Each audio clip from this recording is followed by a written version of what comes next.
أعوذ بالله من الشيطان الرجيم. بسم الله الرحمن الرحيم. الحمد لله رب العالمين.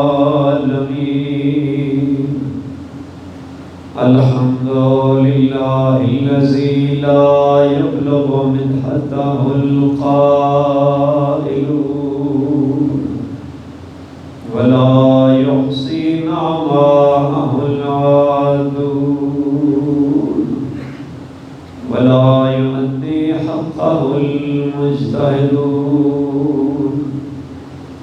الذي لا يدركه بعد الهمم ولا يناله عصر الفتن الذي ليس لصفته حد محدود ولا نعت موجود ولا وقت معدود ولا أجل ممدود. فطر الخلائق بقدرته ونشر الرياح برحمته وودد بالصخور ميدان أرضه. الصلاة والسلام على سيد الأنبياء أبي القاسم محمد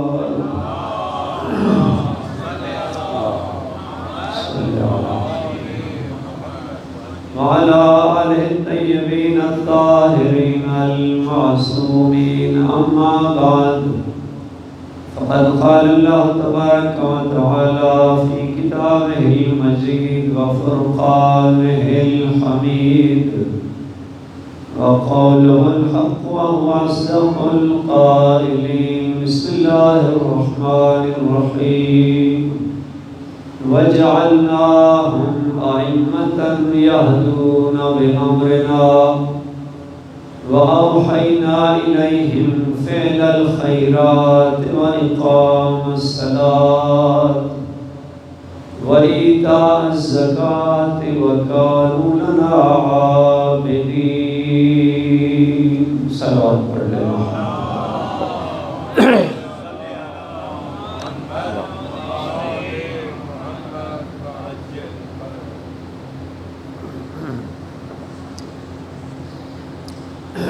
واجب الاحترام معزز سامعین، دعائے خالق کائنات آپ تمام مومنین کی اس عبادت کو اپنی بارگاہ میں قبول و منظور فرمائے، اور دعا کرتے ہیں جہاں جہاں یہ مجالس عزا کا سلسلہ چل رہا ہے، خالق کائنات تمام عزاداروں کی جان مال آبرو کی حفاظت فرمائے. اور دعا ہے خالق کائنات، شب جمعہ ہے، شب مغفرت ہے، دعا ہے خالق دو جہاں بحق مولا حسین ہم سب کے گناہوں کو معاف فرمائے. اور دعا ہے خالق کائنات ہمیں کربلا والوں کی پاکیزہ سیرت پر چلنے کی توفیق عطا فرمائے. جو احباب اس عزا خانے کے خدمت گزار ہیں، جتنے مومنین ان مجالس کے انعقاد میں کسی بھی حوالے سے حصہ ڈال رہے ہیں، دعا ہے خالق کائنات ان تمام مومنین کی اس سعادت کو اپنی بارگاہ میں شرف قبولیت عطا فرمائے. ان دعاؤں کی قبولیت کے لیے باواز بلند صلوات پڑھ لیں.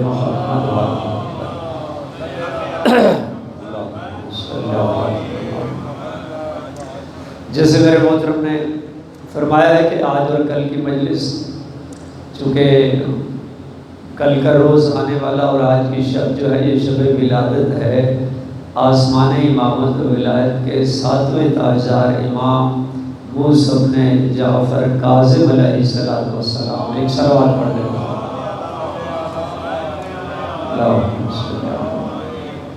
چونکہ 7ویں امام کے ایام ولادت ہیں، تو اسی حوالے سے آج کی مجلس بھی، کل بھی انشاءاللہ مولا کی پاکیزہ زندگی کے حوالے سے، سیرت طیبہ کے حوالے سے، اور 7ویں امام کی زندگی کے جو معجزات ہیں، جو کرامات ہیں، اور بہت سارے مناظرات ہیں امام کے جو آپ نے دیگر مذاہب کے لوگوں کے علماء کے ساتھ انجام دیے ہیں.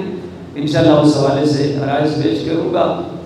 لیکن جس آیت کو ابتدا میں چند جملے، جس آیت کو عنوان سخن قرار دیا ہے، سورہ انبیاء آیت نمبر 73۔ خالق کائنات نے اپنی بے عیب اور لا ریب کتاب میں ارشاد فرمایا ہے، بسم اللہ الرحمن الرحیم، وَجَعَلْنَاهُمْ أَئِمَّةً۔ اللہ ارشاد فرما رہا ہے کہ ہم نے ان نبیوں میں سے بعض کو امام بنایا ہے۔ تو جو فرمایا آپ حضرات کی، اللہ فرما رہا ہے ہم نے ان نبیوں میں سے بعض کو امام بنایا ہے، ہم نے ہر نبی کو امام نہیں بنایا۔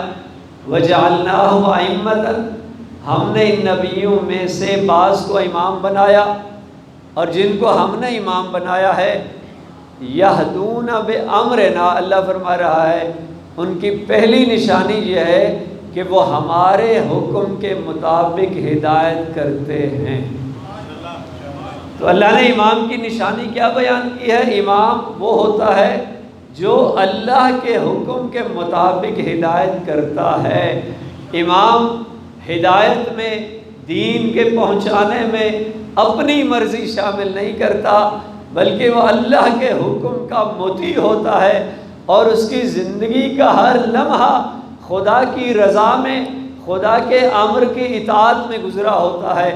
تو اللہ فرما رہا ہے جن کو ہم نے امام بنایا، پہلی نشانی ان کی یہ ہے کہ وہ ہمارے حکم کے مطابق ہدایت کرتے ہیں۔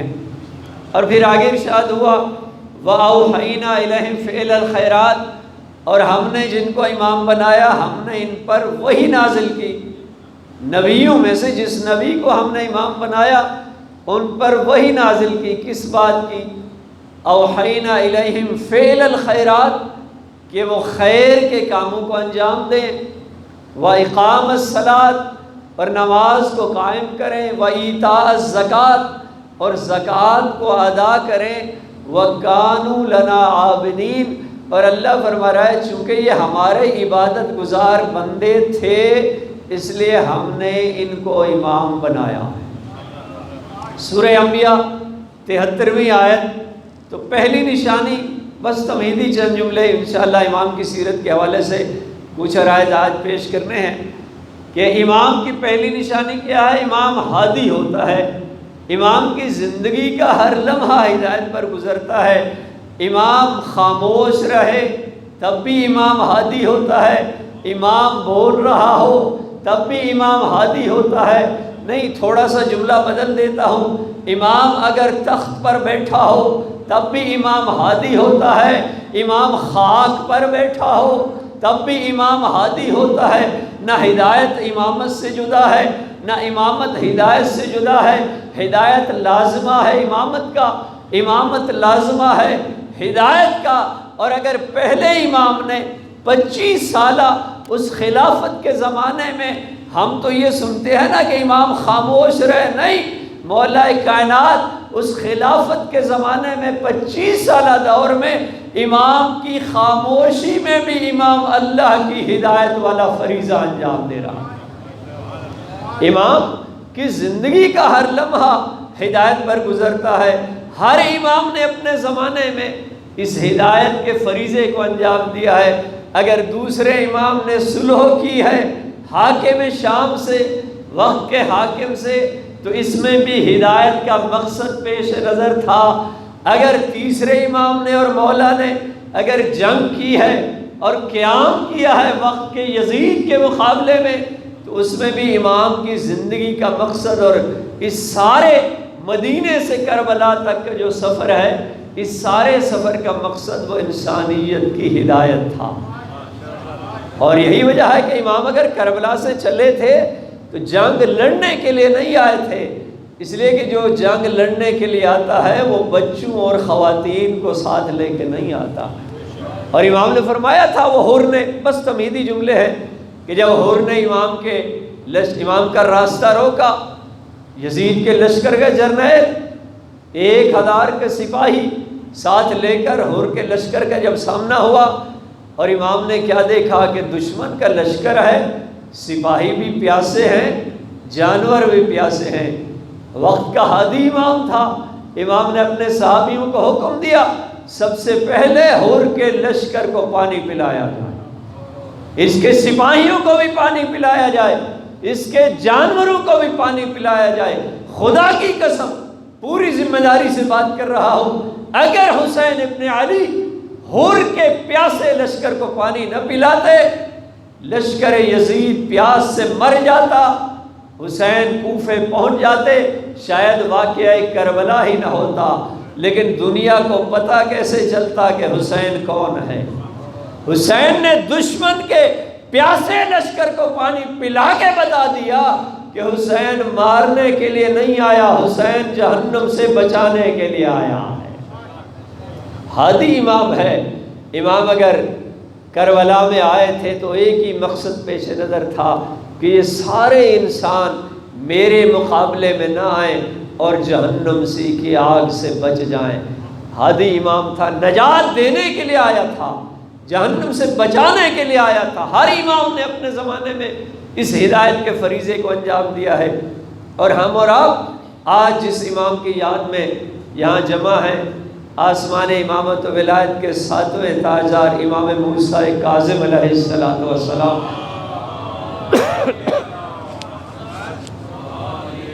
امام نے بھی اپنی زندگی میں اسی ہدایت کے سلسلے کو آگے بڑھایا ہے۔ اور عجیب ہے، بس ابتدا میں ہی ایک جملہ عرض کر دیتا ہوں کہ علماء نے نبی اور امام میں ایک فرق بیان کیا ہے۔ توجہ ہے آپ حضرات کی؟ مجھے معلوم ہے آپ خاموشی سے سننے کے عادی ہیں، لیکن میری تھوڑی سی ایک عادت ہے کہ جب تھوڑا سا مجمع خاموش ہو جائے تو ہم بھی پریشان ہو جاتے ہیں کہ بھائی شاید کوئی بیان میں کہیں اشتباہ ہو رہا ہے۔ تھوڑا تھوڑا ساتھ بولتے رہیں گے تو انشاءاللہ میں بھی بہتر اپنے عرائض پیش کر سکوں گا۔ ایک دفعہ سارے باوز بلند صلوات پڑھ لیں محمد والا صلی اللہ علیہ۔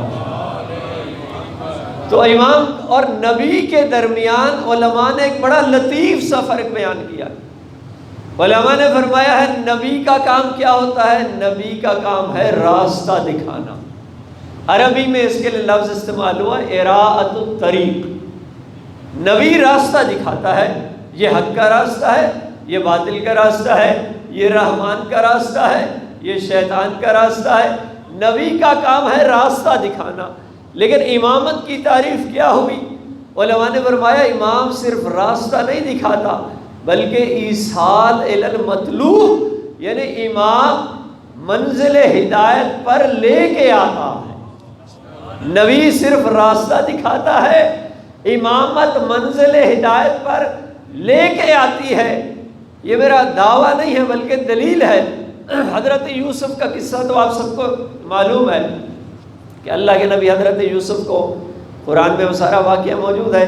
جب زلیخا نے دروازے بند کر دیے اور اللہ کے نبی کی عصمت کو داغدار کرنے کی کوشش کی، معصوم نبی تھے، حضرت یوسف نے کیا کیا؟ اپنا دامن بچا لیا، اس کے شکار میں نہ آئے، اپنا دامن بچا لیا۔ پوری تاریخ اٹھا کے دیکھیے، لیکن اس لمحے اللہ کا نبی زلیخا کو اپنے راستے پر نہ لا سکا۔ بعد میں زلیخا آئی ہے راہ ہدایت پہ، لیکن اس لمحے یوسف نبی معصوم نبی ہے، زلیخا کو راہ ہدایت پر نہ لا پایا۔ کیا شان ہے امام موسیٰ کاظم کی کہ جب زندان بغداد میں وقت کے حاکم نے فاحشہ کو بھیجا، جاؤ موسیٰ کاظم کی عصمت کو داغدار کر کے آؤ۔ امام نے نہ صرف فاحشہ کی ہدایت کی، نہ صرف اپنا دامن بچایا بلکہ فاحشہ کو عابدہ بنا کے بھیج دیا۔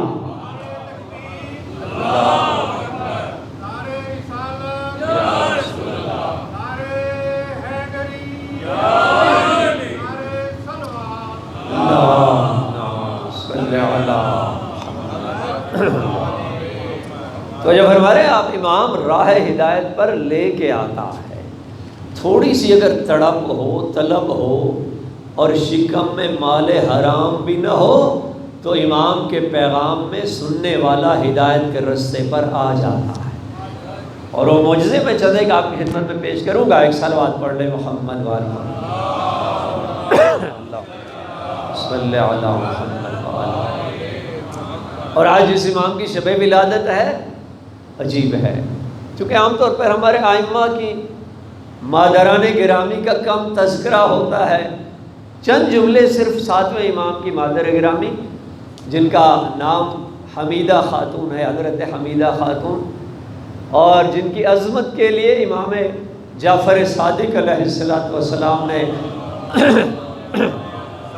اللہم صلی علی چھٹے امام نے فرمایا اپنی اس زوجہ کے بارے میں، اور معصوم امام کا کلام ہے، امام نے فرمایا کہ میرے بیٹے امام موسیٰ کاظم کے جو مادر گرامی ہیں حمیدہ، ان کے بارے میں امام نے 2 جملے ارشاد فرمایا حمیدۃ فی الدنیا والآخرہ، کہ یہ وہ باعظمت خاتون ہے جو دنیا میں بھی جس کی تعریف ہوئی ہے اور آخرت میں بھی تعریف ہوئی ہے۔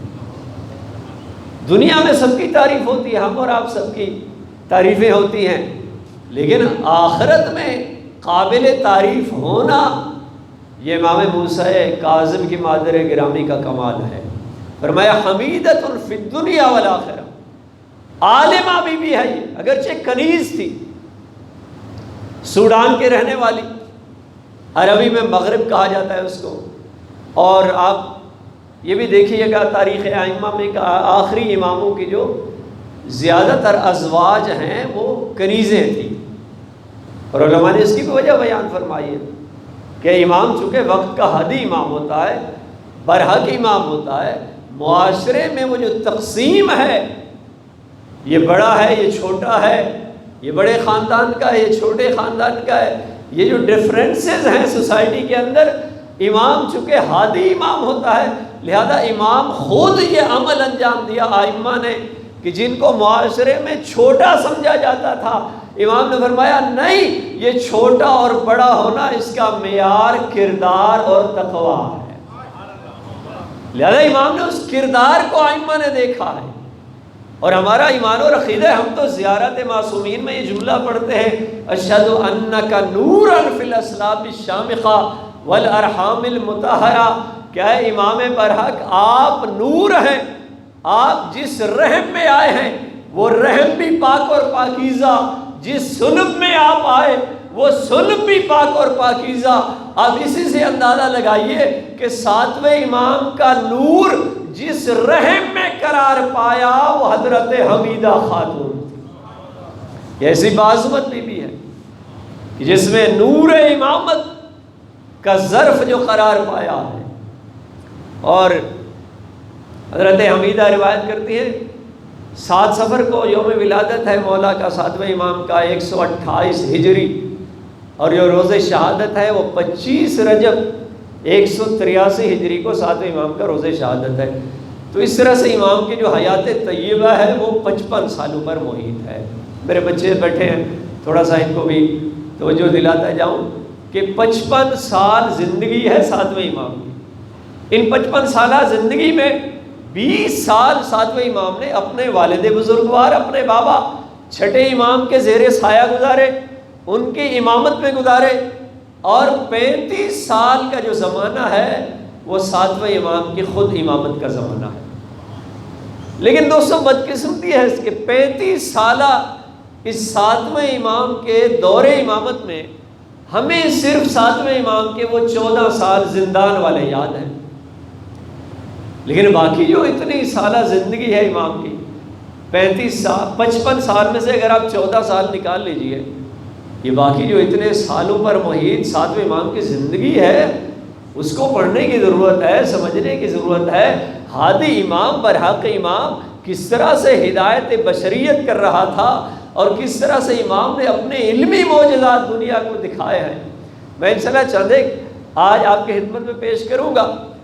تو 7ویں امام کی حیات طیبہ 55 سال پر محیط ہے، اور یہاں تک کہ حضرت حمیدہ روایت کرتی ہیں کہ جب میرے بیٹے موسیٰ کاظم کی ولادت ہوئی، اور یہ ہر امام معصوم کی تاریخ میں آپ پڑھیں گے کہ جب بھی امام معصوم کی ولادت ہوئی تو ایک خاص انداز سے امام معصوم کی آمد ہوئی ہے۔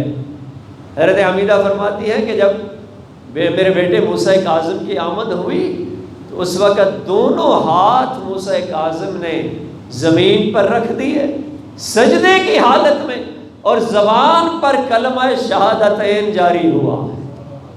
اور ہر امام کے بارے میں یہ ملتا ہے، جو بھی معصوم اس دنیا میں آیا ہے، اس دنیا میں آیا ہے تو ذکر الہی تھا، اور اس دنیا میں گیا ہے تو تب بھی زبان پر ذکر الہی تھا۔ یہ ائمہ ہدیٰ کی پاکیزہ سیرت ہے۔ تو حضرت حمیدہ خاتون فرماتی ہیں جب موسیٰ کاظم کی ولادت ہوئی تو اس حالت میں اس دنیا میں آپ تشریف لائے، اور فرمایا ہے امام جعفر صادق علیہ السلام نے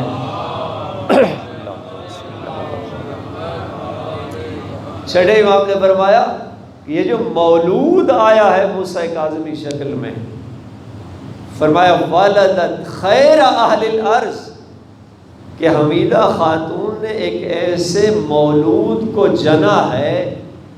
یہ معصوم کا کلام ہے۔ چھٹے امام فرماتے ہیں، اسی سے اندازہ ہو جائے گا کہ امام موسیٰ کاظم کی عظمت کیا ہے۔ چھٹے امام فرماتے ہیں کہ حمیدہ خاتون نے جس بچے اور مولود کو جنا ہے، یہ خیر اہل الارض، اس کائنات میں زمانے کے سارے انسانوں میں سب سے بہترین مولود ہے۔ اور فرمایا لم یکن بینہ و بین اللہ حجاب، یہ ایسا مولود اور بچہ ہے کہ اس کے درمیان اور اللہ کے درمیان کوئی حجاب نہیں ہے۔ جبکہ حدیث کے جملے کہ بندے کے درمیان اور خالق کے درمیان اللہ نے 70,000 حجابات قائم کی ہے، 70,000 پردے حائل ہیں خالق اور مخلوق کے درمیان۔ کچھ ظلمانی حجاب ہے، تاریک حجاب ہے، کچھ نورانی حجاب ہے۔ تاریک حجاب ہماری طرف سے ہے اور نورانی حجاب اللہ کی طرف سے ہے۔ 70,000 حجاب قائم ہیں بندے کے درمیان اور خالق کے درمیان۔ لیکن چھٹے امام فرماتے ہیں کہ حضرت حمیدہ خاتون نے جس بچے اور مولود کو جنا ہے، یہ وہ عظیم مولود ہے کہ جس کے درمیان اور خالق کے درمیان کوئی حجاب نہیں ہے۔ لم یکن بینہ و بین اللہ حجاب۔ اور یہ عظمت ہے امام کی کہ امام علیہ السلام 5 سال کا سن ہے۔ میں پہلے بھی شاید اکثر مجالس میں جملہ عرض کرتا ہوں، گھبرا تو نہیں رہے آپ میری گفتگو سے؟ ایک دفعہ سارے باوز بلند صلوات پڑھ لیں محمد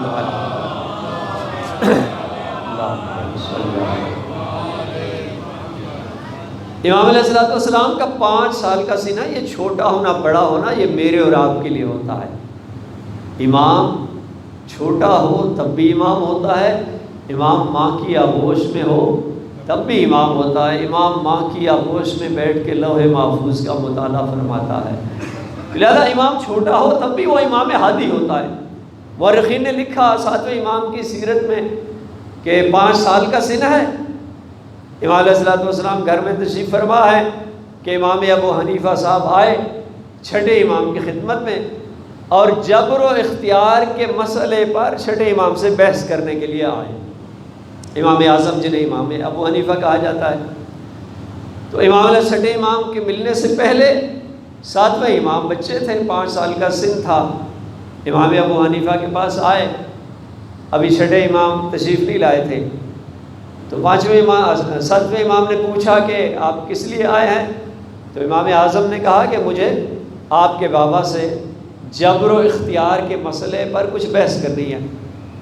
جبر و اختیار کا مسئلہ علم کلام کا تھوڑا پیچیدہ مسئلہ ہے کہ آیا انسان جو ہے اپنے گناہوں میں مجبور ہے یا مختار ہے۔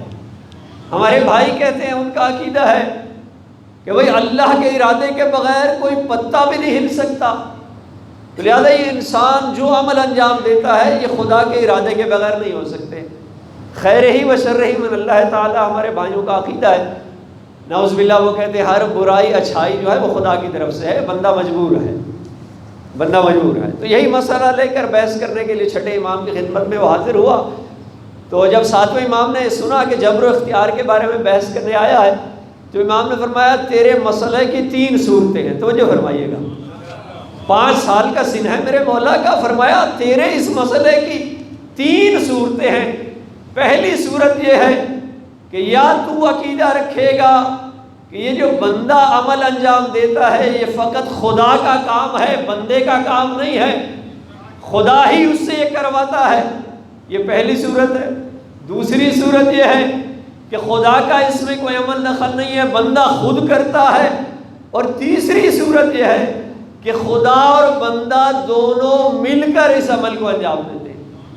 تو اگر پہلی صورت ہو کہ فقط خدا اس عمل کو انجام دیتا ہے جو تیرا نظریہ ہے کہ بندہ مجبور ہے، خالق ہی کرواتا ہے اس سے، تو پھر اس پر اشکال یہ پیش آئے گا کہ اگر یہ بندے کا گناہ نعوذ باللہ اللہ کرواتا ہے تو پھر کل محشر کے دن اللہ حق نہیں رکھتا کہ اس بندے کو گناہ کی سزا دے، چونکہ اس کا تو قصور نہیں ہے، یہ تو مجبور ہے، اللہ اس سے کروا رہا ہے، تو پھر اللہ کو حق نہیں ہے کہ وہ اس کو سزا دے۔ اور اگر دوسری صورت ہو کہ یہ بندہ خود ہی عمل انجام دیتا ہے، اللہ کا اس میں کوئی عمل دخل نہیں ہے، تو پھر اگر اللہ اس پر عذاب کرے گا تو اللہ برحق اس کو سزا دے گا، چونکہ یہ عمل اور گناہ اس نے خود کیا ہے۔ اور تیسری صورت یہ ہے کہ دونوں نے مل کر کیا ہو، تو پھر بھی اللہ کو اس گناہگار بندے کو سزا دینے کا حق نہیں ہے۔ کیوں؟ اس لیے کہ دو عامل ہیں گناہ کے، نعوذ باللہ، ایک اللہ ہے، دوسرا یہ بندہ ہے، تو اللہ چونکہ طاقتور ہے، یہ بندہ چونکہ ضعیف اور کمزور ہے، لہذا اللہ کو حق نہیں ہے کہ اس ضعیف اور کمزور نے اگر گناہ کیا ہے تو اللہ اپنے ساتھ شریک کار کو سزا دے۔ ابو حنیفہ صاحب نے جب یہ مسئلے کی 3 صورتیں سنی تو مسئلہ تو اس کا حل ہو گیا تھا، بڑا پریشان ہوا، شرمندہ بھی ہوا، بہرحال کہنے لگا میں نے اپنا مسئلے کا جواب پا لیا ہے، چلا گیا۔ اور ظاہر پریشانی تھی، امام اعظم تھا اپنے زمانے کا مشہور و معروف امام، اور ایک 5 سالہ بچے نے اس کے لیے بڑی رہنمائی، جو نظریہ لے کر آیا تھا اس کے نظریے کو امام نے باطل قرار دے دیا کہ بھئی اگر اللہ ہی گناہ کرواتا ہے تو پھر اللہ کو حق نہیں ہے کہ وہ گناہ گاروں کو محشر کے دن سزا دے۔ تو یہ چلا گیا، تو تاریخ نے لکھا کہ بعد میں اس کے دل میں یہ تھا کہ کسی دن میں کوئی اور مسئلہ لے کر آؤں گا اور اس بچے سے یہ جو مجھے شرمساری ہوئی ہے اس کا انتقام لوں گا۔ تو تاریخ نے لکھا کہ ایک دن کیا دیکھا اس نے، 7واں امام ہے، نماز پڑھ رہے ہیں اور امام کے سامنے سے کچھ لوگ گزر رہے ہیں، تو جو ہے حضرات 7واں امام نماز پڑھ رہے تھے، امام ابو حنیفہ نے کیا دیکھا، آگے سے لوگ گزر رہے ہیں، تو دوڑے ہوئے آئے چھٹے امام کی خدمت میں کہ جناب آپ کا یہ صاحبزادہ نماز پڑھ رہا تھا اور آگے سے لوگ گزر رہے تھے تو اس کی نماز تو باطل ہو گئی۔ ہمارے بھائیوں کا یہ مسئلہ ہے نا کہ آگے سے بندہ گزر جائے تو نماز چلی جاتی ہے، تو یہی مسئلہ لے کر آیا چھٹے امام کے پاس۔ امام نے فرمایا اچھا بیٹھو، میں اپنے بیٹے موسیٰ کاظم کو بلاتا ہوں۔ چھٹے امام نے بلایا 7ویں امام کو، بیٹا موسیٰ کاظم آؤ، ابو حنیفہ صاحب کو آپ پر کوئی اعتراض ہے، آپ خود ہی اس کی مشکل حل کر دو۔ امام نے پوچھا کیا مسئلہ ہے؟ کہا جناب آپ نماز پڑھ رہے تھے، آپ کے سامنے سے بندے گزر رہے تھے تو آپ کی نماز تو باطل ہو گئی۔ امام نے قرآن کی سورت پڑھی جس میں اللہ نے ارشاد فرمایا نحن اقرب الیہ من حبل الورید، کہ خدا نے قرآن میں فرمایا ہے کہ میں اپنے بندے کے اس کی شہرگ سے بھی زیادہ قریب ہوں۔ امام نے فرمایا جو میرا خالق اور معبود میری شہرگ سے بھی مجھ سے زیادہ قریب ہے، اس میرے معبود اور میری بندگی میں کوئی تیسرا حائل نہیں ہو سکتا۔ بھئی ہماری عبادت اور امام کی عبادت میں یہی فرق ہے نا، ہمارے سامنے سے بندہ گزر جائے تو ہماری توجہ ادھر چلی جاتی ہے، لیکن معصوم کی عبادت میں اللہ کے علاوہ کوئی غیر نہیں آ سکتا۔ جو اللہ میری شہرگ سے بھی مجھ سے زیادہ قریب ہے، اس خالق اور میری عبادت کے درمیان کوئی تیسرا شخص حائل نہیں ہو سکتا۔ تو ائمہ خدا علیہ السلام نے اس طرح سے لوگوں کی رہنمائی کی ہے۔ مل کے باوز بلند صلوات پڑھ لے محمد۔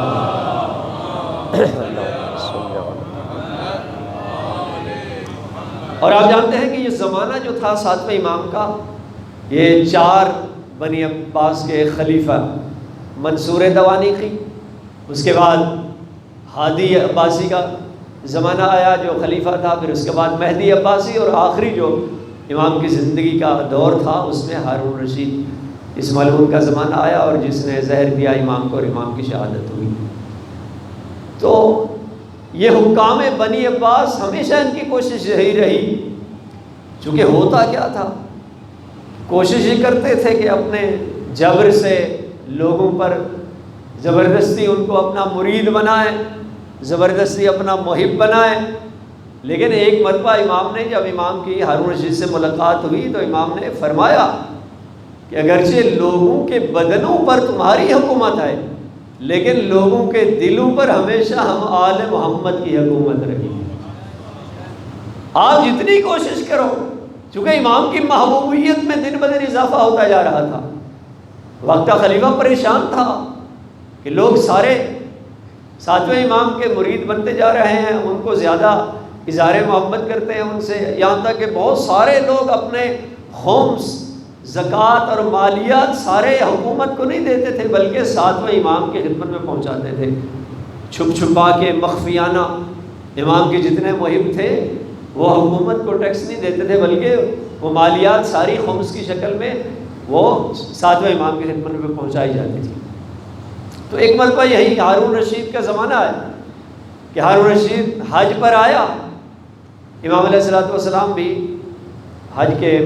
حج پر تشریف فرما تھے۔ مناسک حج انجام دینے کے بعد امام وہاں مدینے میں اپنے جد رسول کی قبر مطہر کے قریب تشریف فرما تھے، لوگوں کا ایک مجمع ہجوم ہے، تو ہارون رشید آیا قبر نبی کے پاس اور لوگوں کو دکھانے کے لیے کہ اس ہستی سے میری کیا نسبت ہے، آتے ہی بڑے بلند آواز سے سلام کیا قبر نبی پر، السلام علیکہ یا ابن العم، اے میرے چچا کے بیٹے آپ پر میرا سلام ہو۔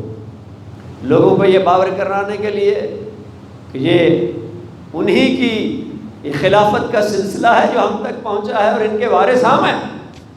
امام علیہ السلام نے جب یہ انداز سنا اس کا تو امام بھی بلند ہوئے، امام بھی اپنے جد اطہر کی قبر کے قریب پہنچے اور امام نے ایک جملہ ارشاد فرمایا، السلام علیکہ یا ابتا، اے بابا جان مجھ موسیٰ کاظم کا بھی آپ پر سلام ہو۔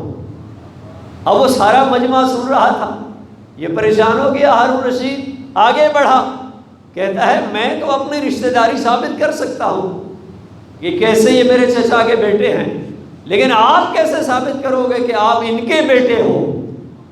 یہ رسول آپ کے بابا کیسے ہو گئے جبکہ آپ تو ان کی بیٹی فاطمہ کے بیٹے ہو؟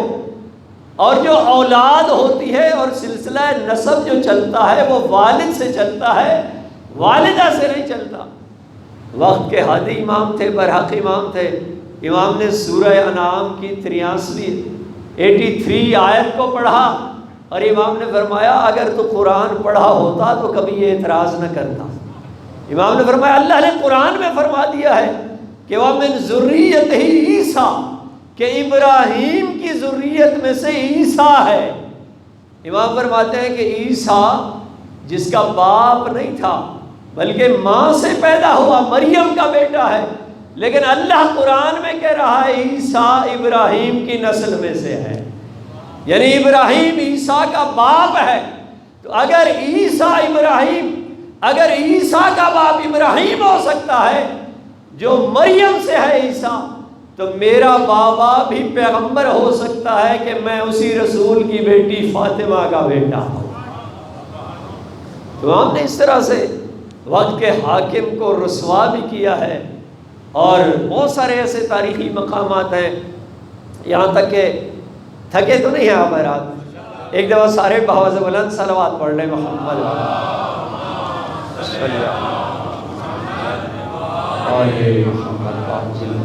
ابو یوسف حاکم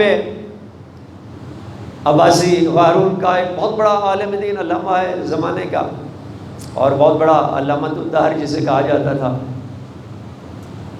ہارون رشید نے اسے کہا کہ آپ دربار میں آنا کچھ دن بعد اور کوئی مشکل سے مشکل سوال تیار کر کے آنا، ہم موسیٰ کاظم کو بلائیں گے اور جب آپ کے مشکل سوالات کا وہ جواب نہیں دے پائیں گے تو نعوذ باللہ وہ لوگوں کے سامنے ان کی شرمندگی ہو جائے گی۔ ہر حاکم نے اور دشمن امام نے اپنے زمانے میں کوشش کی ہے وقت کے ہادی برحق کو لوگوں کے سامنے، کوشش اور سازش یہ تھی، لیکن جب بھی باطل حق کے امام کے مقابلے میں آیا ہے رسوا ہو کے گیا۔ لہذا ہارون رشید نے ابو یوسف کو تیار کیا کہ مشکل سے مشکل سوالات تیار کر کے لانا۔ دربار سج گیا، وہ سوالات تیار کر کے لایا۔ پہلا سوال اس نے پوچھا امام موسیٰ کاظم سے کہ جناب بتائیے، اگر حاجی احرام کی حالت میں اگر سائے کے نیچے چلا جائے، کیا سایہ اس کا اوپر کرنا احرام کی حالت میں اس کے لیے جائز ہے یا جائز نہیں ہے؟ امام نے فرمایا نہیں، حرام ہے۔ پھر اس نے پوچھا اچھا جناب یہ بتائیے کہ اگر وہ حاجی خیمے میں چلا جائے، خیمے کا سایہ آ جائے، کیا یہ اس کے لیے جائز ہے یا جائز نہیں ہے؟ امام نے فرمایا نہیں، یہ حلال ہے۔ کہا یہ کیسے ہو سکتا ہے؟ خیمے سے باہر حرام ہے سایہ کرنا، لیکن خیمے کے اندر آ جائے تو سایہ ہو جائے تو یہ حلال ہے، یہ کیسے ہو سکتا ہے؟ امام نے فرمایا کہ عورت کے جو مخصوص ایام ہوتے ہیں، امام نے پوچھا اس سے کہ عورت جن دنوں میں ناپاکی کی حالت میں ہوتی ہے، اس دنوں میں عورت پر نماز بھی ساقط ہے، روزہ بھی ساقط ہے۔ اس ناپاک دنوں میں فقہ محمدی کا مسئلہ یہ ہے کہ عورت نماز بھی نہ پڑھے، روزہ بھی نہ رکھے۔ لیکن امام نے پوچھا بتاؤ کیا نماز کی قضا ہے؟ کہا نہیں۔ امام نے پوچھا روزے کی قضا؟ کہا ہاں ہے۔ امام نے فرمایا کیوں؟ جبکہ مسئلہ تو ایک ہی ہے، خاتون ایک ہے، ایک ہی حالت میں ہے، نماز کی قضا نہیں ہے لیکن روزے کی قضا ہے، یہ کیوں؟ کہا جناب یہ حکم خدا ہے۔ امام نے فرمایا ادھر بھی حکم خدا ہے کہ حاجی کے لیے اللہ کا حکم یہ ہے کہ اگر وہ خیمے سے باہر ہو تو اپنے اوپر سایہ کر لے گا تو کفارہ واجب ہو جائے گا، حرام ہے، لیکن خیمے کے اندر چلا جائے گا حلال ہے، چونکہ حکم خدا ہے۔ امام نے فرمایا جو حکم خدا ادھر ہے ادھر بھی وہ حکم خدا۔ تو ایسے بہت سارے سوالات لینے والے آئے اور ائمہ ہدیٰ علیہم الصلوۃ والسلام نے لوگوں کی رہنمائی کی ہے اور حق کو واضح فرمایا ہے۔ اور امام موسیٰ کاظم علیہ الصلوۃ والسلام کہ جن کی مادر گرامی جیسے میں نے عرض کیا کہ حمیدہ خاتون عجیب ہے، اور یہ وہ عظیم بی بی ہیں کہ آپ کو پتہ ہے کہ امام کی ولادت جو ہوئی ہے وہ مکہ اور مدینہ کے درمیان ایک جگہ ہے ابوا، مقام ہے ابوا، وہاں پر ساتویں امام کی ولادت ہوئی۔ اب یہ سوال ہے کہ امام کی ولادت وہاں پر کیوں ہوئی؟ اس کی وجہ یہ ہے کہ چونکہ امام حج پہ تشریف لے گئے تھے اور اپنی زوجہ کو بھی ساتھ حج پہ لے گئے تھے،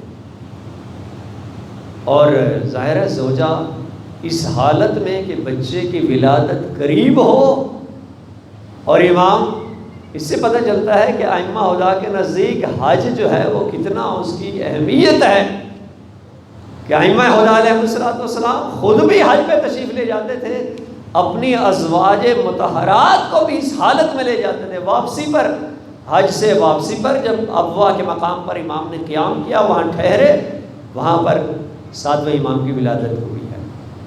تو اس سے پتہ چلتا ہے کہ حج کی کتنی اہمیت ہے۔ اور امام علیہ السلام، انشاءاللہ میں کل کی مجلس میں امام کی سخاوت کے، اور پھر وہ خاص جو امام نے، امام کا ایک بڑا عظیم صحابی علی ابن یقطین، آج بھی ہمارے یہاں معاشرے میں یہ سوالات اٹھتے ہیں اور بڑی بحث ہوتی ہے کہ جناب یہ نظام طاغوت اور طاغوت حکومت کا حصہ بننا چاہیے یا نہیں بننا چاہیے۔ آج کل ہماری ذمہ داری کیا ہے؟ ایک شیعہ علی ابن ابی طالب کی ذمہ داری کیا ہے کہ جب ظالم حکومت ہو، فاسق حکومت ہو، ناحق حکومت ہو، لوگوں پر ظلم کرنے والی حکومت ہو، کیا ہمیں اس کا حصہ بننا چاہیے یا نہیں بننا چاہیے؟ کل انشاءاللہ میں عرض کروں گا کہ امام نے علی ابن یقطین کو فرمایا ہے کہ تم اس ہارون الرشید کی حکومت کی وزارت کو قبول کر لو، اور اس کی وجہ ہے ایک طرف سے عجیب ہے امام کا عمل، ایک طرف سے وہی امام، جب امام کا ایک چاہنے والا وقت کے حاکم کو کرائے پہ اونٹ دیتا ہے، اور امام کو پتہ چلتا ہے کہ میرے صحابی نے ہارون رشید کو حج پہ جانے کے لیے کرائے کے لیے اونٹ دیے ہیں، اس کا کاروبار تھا اونٹوں کا، آج کل تو گاڑیاں جیسے رینٹ پہ چلتی ہیں، یہ امام کا چاہنے والا، امام کا محب ہے، اونٹوں کا کاروبار کرتا تھا، جو بھی قافلے جاتے تھے کرائے پہ اونٹ دیتا تھا اور اس سے اپنا تجارت کرتا تھا، نفع کماتا تھا۔ تو امام کو خبر ملی کہ میرے اس سے آنے والے نے ہارون الرشید جو حج پہ جا رہا تھا اس کو کرائے پر اونٹ دیے ہیں۔ امام نے فوراً بلایا، امام نے فرمایا میں نے سنا ہے تم نے ہارون الرشید کو کرائے پر اونٹ دیے ہیں۔ عرض کرتے ہیں ہاں مولا وہ حج پہ جا رہا تھا تو میں نے کرائے پہ اس کو دے دیے۔ امام نے فرمایا کیا تو نے اپنا کرایہ لے لیا ہے اس سے؟ کہا نہیں مولا۔ کہا کب لے گا؟ کہا جب وہ حج سے واپس آئے گا تو اس وقت میں اپنا پیسہ لوں گا۔ امام نے فرمایا اچھا تو چاہتا ہے کہ وہ زندہ سلامت واپس آ جائے تاکہ تجھے تیرا کرایہ مل جائے؟ عرض کرتے ہیں مولا ہاں یقیناً یہ میں چاہتا ہوں۔ امام نے فرمایا جو ایک ظالم کی زندگی کی تمنا کرے محشر کے دن اس کا شمار بھی ظالمین میں سے ہوگا۔ امام نے فرمایا فوراً اپنے اونٹ واپس لے لو۔ امام کا چاہنے والا تھا، امام کا محب تھا، دوڑا ہوا آیا، ہارون الرشید سے جو اس نے ایگریمنٹ کیا تھا، معاہدہ کیا تھا، اس کو توڑا، اپنے اونٹ واپس لیے، اور تاریخ نے لکھا اس کے بعد اس نے یہ بزنس ہی ختم کر دیا، کہیں میں کسی ظالم کے ظلم میں شریک نہ ہو جاؤں۔ ایک یہ کردار ہے امام کا، اس کو کہتے ہیں امام کہ آپ اس کو کرائے پر اونٹ ہی نہ دو۔ اور ایک وہ علی ابن یقطین ہے جو کہتا ہے نہیں مولا مجھے وزارت کی پیشکش ہوئی ہے لیکن میں وزارت قبول نہیں کرتا۔ امام فرماتے ہیں نہیں جاؤ وزیر بنو اور ہمارے چاہنے والوں کی خدمت کرو۔ فرق ہے، علی ابن یقطین کا مقام یہ تھا۔ لہذا دوستو یہ سیاست کا میدان کوئی چھوٹا میدان نہیں ہے، اس کے لیے ایسا بندہ جائے جو خود کل دنیا کا فریفتہ نہ ہو جائے، مقام و منصب دیکھ کر کہیں آل محمد کے چاہنے والوں کو نظر انداز کر دے، نہیں۔ لہذا اس میں صلاحیت دیکھی ہے امام نے کہ اس منصب کا اہل کون ہے، جس میں صلاحیت تھی امام نے اس کو فرمایا جاؤ تم وزارت قبول کرو، اور جس میں صلاحیت نہیں تھی اس سے کہا کہ تم اس سے کرائے کے اونٹ بھی واپس لے لو۔ تو معیار دیکھا۔ لہٰذا انشاءاللہ کل اس میں میں مزید اپنے اسی سلسلہ گفتگو کو آگے بڑھاؤں گا کہ امام کی سخاوت کا کیا عالم تھا، یہاں تک کہ تاریخ نے لکھا ہے امام کا ایک لقب تو آپ جانتے ہیں، سب جانتے ہیں کہ باب الحوائج لقب ہے، اور امام کا جو نام ہے وہ موسیٰ ہے۔ اور یہ چونکہ ہمارا اور آپ کا ایمان اور عقیدہ ہے کہ اللہ کا نبی ہو یا اللہ کا امام ہو وہ اللہ کی ساری صفات کمال و جلال کا مظہر ہوتا ہے۔ اللہ کے علم کا مظہر بھی امام اور نبی ہوتا ہے، اللہ کی قدرت کا مظہر بھی امام اور نبی ہوتا ہے، اللہ کی رحمت کا جلوہ اور مظہر بھی امام اور نبی ہوتا ہے۔ تو حضرت موسیٰ کے بارے میں قرآن نے جو تعارف کرایا ہے نا موسیٰ نبی کا، وہ کیا ہے کہ اللہ کے قہر اور غضب کا جلوہ کون تھے؟ وہ حضرت موسیٰ تھے۔ قرآن کی آیت ہے لما رجع موسیٰ غضبان آسفا، بس بات لمبی نہ ہو جائے کہ حضرت موسیٰ جب وہ کوہ طور سے واپس آئے تھے اور بتایا کہ حضرت موسیٰ کو کہ وہ جو ہارون کے سپرد کر کے آیا تھا تو قوم کو، وہ ساری قوم جو ہے وہ بچھڑے کے آگے سر جھکایا ہوا، انہوں نے دوبارہ وہ مشرک ہو گئی ہے، بت پرست ہو گئی ہے۔ تو اللہ کے نبی جب آئے منظر دیکھا، وہ ساری قرآن کی آیت موجود ہے، آپ سب جانتے ہیں کہ وہ جو الواح لائے تھے، تختیاں لائے تھے نا اللہ کے نبی، قرآن کی آیت ہے کہ ان کو پھینک دیا اور اپنے بھائی ہارون کی داڑھی سے پکڑا اور کہا اے میرے ماں کے بیٹے تم نے میری قوم کی حفاظت کیوں نہیں کی؟ غضبناک ہوئے اللہ کے نبی۔ یہ غصہ کس کے لیے تھا؟ اپنی ذات کے لیے نہیں تھا، اللہ کے دین کے لیے تھا۔ نبی اور امام کا غصہ اپنی ذات کے لیے نہیں ہوتا۔ تو علماء نے لکھا ہے کہ اللہ کے قہر اور غضب کا مظہر اور جلوہ حضرت موسیٰ نبی تھے، اور امام موسیٰ کاظم جن کا لقب ہے، کاظم کا معنی ہے غصے کو پی جانے والے امام۔ قرآن کی آیت ہے والکاظمین الغیظ والعافین عن الناس واللہ یحب المحسنین، یعنی امام حلم اور بردباری کا یہ عالم تھا کہ اللہ کی رحمت کا جلوہ اور حلم کا جلوہ اگر کوئی تھا تو امام موسیٰ کاظم، امام اللہ کی ساری صفات کا مظہر ہوتا ہے۔ اور حلم و بردباری کی ایسے بہت ساری مثالیں موجود ہیں امام کی. باب الحوائج مولا ہے، حاجات کا دروازہ ہے یہ امام. کیا خیال ہے باقی ائمہ باب الحوائج نہیں ہیں؟ باقی امام جو ہیں وہ کاظم نہیں تھے، غصے کو پی جانے والے نہیں تھے؟ پھر یہ لقب مخصوص کیوں ہے امام ساتویں امام کے ساتھ؟ دیکھیے تھوڑا سا بس اس کی وضاحت کر دوں، بات لمبی نہ ہو جائے. یہ دیکھیے یہ جو امام ائمہ علیہ السلام کے القاب ہیں، جیسے نام امام کا لقب کیا ہے؟ جواد، جود و سخا کے امام ہیں. چوتھے امام کا لقب زین العابدین، عبادت گزاروں کی زینت مولا. سید الساجدین، سجدہ گزاروں کے سردار مولا. اور اسی طرح مختلف ائمہ کے القاب ہیں. ایسا نہیں ہے کہ نام امام سخی تھے، جواد تھے، لیکن نعوذ باللہ ساتویں امام سخی نہیں تھے. نہیں، ہر امام جواد تھا، ہر امام سخی تھا. یعنی یہ جو صفت ہے یہ صفت وجود نہیں ہے بلکہ صفت ظہور ہے. یعنی ہر امام کے زمانے میں اس امام کو موقع ملا ہے کہ یہ صفت زیادہ ظاہر ہو کے سامنے آ گئی ہے. ورنہ ہر امام کاظم بھی تھا، ہر امام باب الحوائج بھی تھا، ہر امام جواد بھی تھا، لیکن بعض اماموں کو زیادہ موقع ملا ہے اس صفت کے ظاہر کرنے کا، لہذا اس امام کے زمانے میں وہ زیادہ صفت ظاہر ہو کے سامنے آ گئی. اس وجہ سے ہے، ورنہ صفات کمال میں امام معصوم میں کوئی فرق نہیں ہوتا. ہر امام کامل ہوتا ہے اور تمام صفات کمال میں ہر امام اس کی معراج پہ ہوتا ہے. تو باب الحوائج مولا، یہاں تک کہ بہت سارے اہل سنت علماء نے لکھا ہے. خطیب بغدادی نے تاریخ بغداد میں یہ لکھا ہے. اہل سنت ہیں، بہت بڑے دانشور گزرے ہیں. وہ کہتے ہیں کہ جب بھی بغداد میں ہمیں کوئی مشکل پیش آتی تھی، ہم کاظمین میں جا کے ساتویں امام سے متوسل ہو جاتے تھے، ہماری مشکل حل ہو جاتی تھی. یہ رؤوف امام ہے، باب الحوائج ہے. اور بہت ساری ایسی تاریخ کتابیں لکھی ہیں امام کی کرامات پر.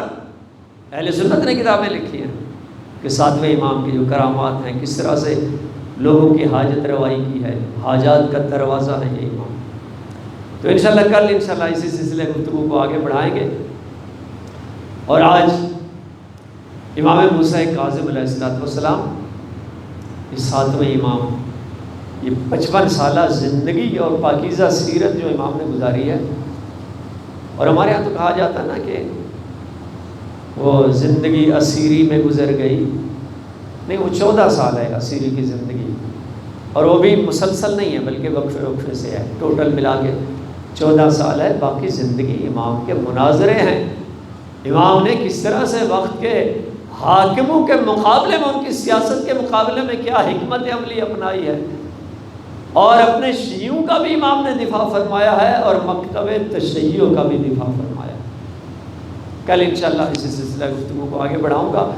بس چند جملے، اگرچہ شب ولادت ہے لیکن چونکہ ایام عزا چل رہے ہیں، 2 جملے ذکر مسائل.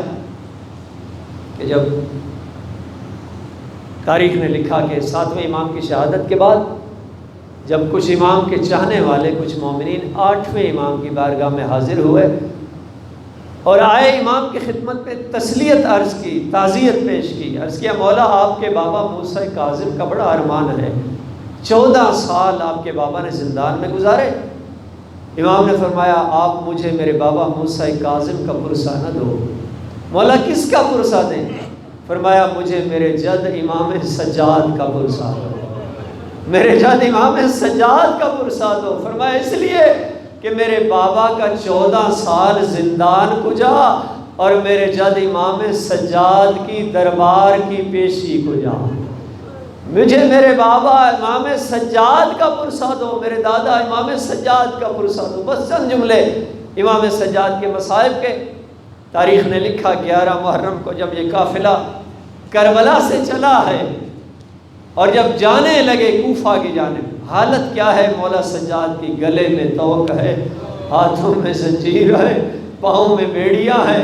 تاریخ نے لکھا جب ایک مرتبہ اہل حرم کی نگاہیں اپنے شہیدوں کے جنازوں پر پڑی، میں کہتا رہتا ہوں عزادارو، کسی نے علی اکبر کا لاشا دیکھا ہوگا، کسی نے عباس کا کٹا ہوا بازو کا لاشا دیکھا ہوگا، کسی نے اون و محمد کے جنازے دیکھے ہوں گے۔ تاریخ نے مقتل ایک روایت لکھی ہے کہ امام سجاد کی جب نگاہ اپنے بابا کے لاشے پر پڑی، امام کے چہرے پر موت کی زردی چھا گئی۔ قریب تھا کہ امام کی روح پرواز کر جاتی۔ ایک مرتبہ ثانی زہرا نے جب مولا سجاد کی اس حالت کو دیکھا، بی بی نے کہا بیٹا سجاد، یہ تو نے اپنی کیسی حالت بنا رکھی ہے؟ بیٹا یہ کیوں ایسی حالت بنا رکھی ہے؟ ایک مرتبہ امام کی آنکھوں سے آنسو جاری ہوئے۔ امام نے عرض کیا پھوپھی اماں، جس کے بیٹے کے ہاتھوں میں زنجیر ہو، گلے میں توق ہو اور سامنے اس کے بابا کا لاشا پڑا ہو، پھوپھی اماں وہ کیسے بیٹا برداشت کر سکتا ہے؟ اجرکم اللہ، خدا آپ کو سوائے غم اہل بیت کے کوئی غم نہ دے۔ بس سزاداروں چند جملوں کی زحمت دے رہا ہوں۔ یہ لٹا ہوا قافلہ جب کوفہ کے دربار میں پہنچا، تاریخ نے وہ منظر لکھا، کوفہ کے بازار میں حالت کیا ہے؟ سر ننگے زینب ہے، سر ننگے ام کلثوم ہے۔ ایک مرتبہ کوفہ کی چھتوں پر کوفہ کی عورتیں پتھر برسا رہی ہیں، کوئی پتھر مار رہا تھا، تاریخ نے لکھا جس کے ہاتھ میں پتھر نہیں تھا وہ آگ پھینک رہا تھا۔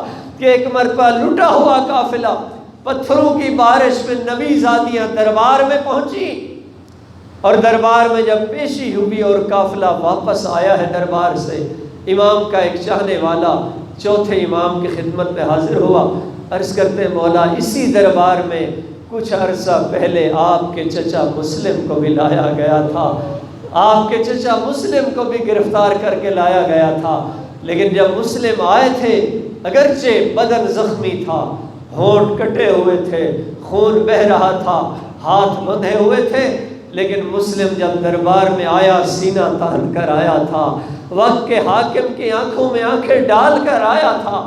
مسلم نے دربار میں آتے ہوئے کہا تھا، سلام نہیں کیا تھا، اور کہا تھا مالی امیر سوى الحسین، کہ حسین کے علاوہ میں کسی کو امیر نہیں مانتا۔ مولا آپ تو وقت کے امام ہیں، آپ معصوم امام ہیں۔ مولا جب آپ دربار میں پیش ہوئے تھے آپ کی گردن جھکی ہوئی تھی، آپ کی آنکھیں نیچے تھی، مولا آپ نے گردن کیوں نہیں اٹھائی، سینہ کیوں نہیں تانا؟ امام رونے لگے۔ امام نے فرمایا تو نے فرق محسوس نہیں کیا؟ جب چچا مسلم کو لایا گیا تھا مسلم اکیلے تھے، میرے ساتھ بیردا زینب ہے، سجاد کیسے سر اٹھائے؟ اجرکم اللہ، شاید یہی وجہ ہے آپ کے اور میرے مولا نے کربلا کے مسائل پر ایک جملہ کہا، آخری حجت خدا نے ایک جملہ فرمایا کہ میں آج بھی پردہ غیب میں خون روتا ہوں۔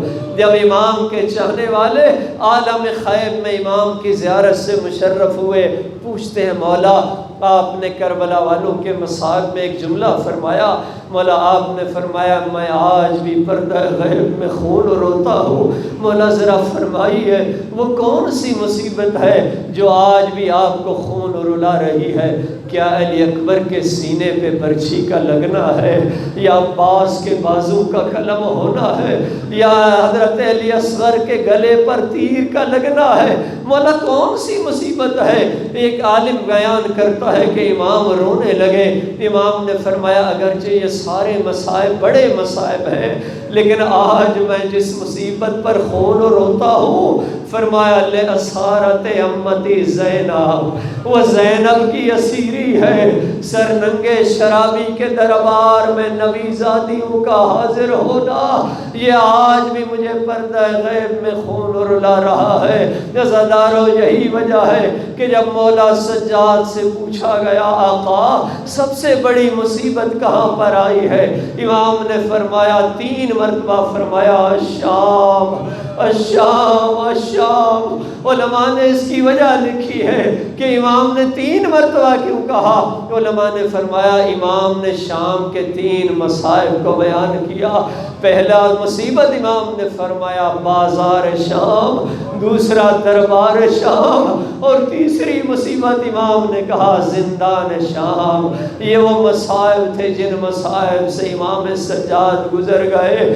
بس عزادارو اندازہ لگائیے جس امام کی امامت کا پہلا روز روز عاشور ہو اور پہلی شام شام غریبہ ہو۔ بس میں نے مصائب پڑھ دیا ہے، جس امام کی امامت کا پہلا روز کو روز عاشورہ کہا جائے اور پہلی شام شام غریبہ ہو، اور جس امام سے پہلا مسئلہ یہ پوچھا جائے بیٹا سجاد ہمارے خیمے جل گئے ہیں، ہمارے سروں پر چادریں نہیں ہیں، بیٹا سجاد نانک کی شریعت کا مسئلہ کیا ہے، کیا آگ میں جل جائیں یا باہر چلی جائیں، کیا خیال ہے؟ بس ختم کر لی مجلس۔